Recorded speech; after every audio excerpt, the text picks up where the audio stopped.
ఇంక ఇప్పుడైతే మేము మెట్లు ఎక్కడం కంప్లీట్ అయిపోయాక ఇంకా డైరెక్ట్ అయితే లాకర్ తీసుకోవడానికి వెళ్ళాం. అదేంటో మా దరిద్రం, మేము కరెక్ట్గా మా ముందు 4 మెంబర్స్ ఉండగా మాకు లాకర్స్ అయితే అయిపోయాయి.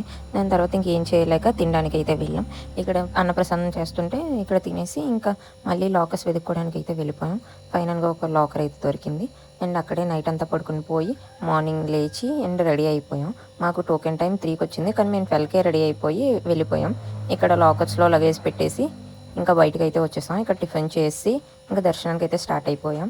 అండ్ ఇక్కడ ఫ్రీ బస్ అవైలబుల్గా ఉంటుంది, మనం ఎక్కడ కావాలంటే అక్కడ దించేస్తారు. సో దాని తర్వాత టిఫిన్ చేసాక ఇంకా లైన్లోకి వెళ్ళిపోయాం. ఇక్కడ ఫోన్స్ హ్యాండ్ ఓవర్ చేసేయాలి కాబట్టి ఇంకా ఫోన్స్ ఇచ్చేసాం దారి మధ్యలో లైన్స్ వచ్చాక. అండ్ దర్శనం మాకు కరెక్ట్గా 7 hours పట్టింది ఎస్ఎస్టీ టోకెన్ వల్ల. దాని తర్వాత దర్శనం అయితే బాగా చేసుకున్నాం. అండ్ దాని తర్వాత బయటకు అయితే వచ్చేసాం. ఇక్కడ లడ్డు తీసుకున్నాం. లడ్డూని తీసుకున్నాక ఇక్కడ దండం పెట్టేసుకుని ఇంకా బయటకు వచ్చాం. బయటకు వచ్చాక అలా చూస్తూనే ఉండిపోయాం ఆ గోపురాన్ని మొత్తం.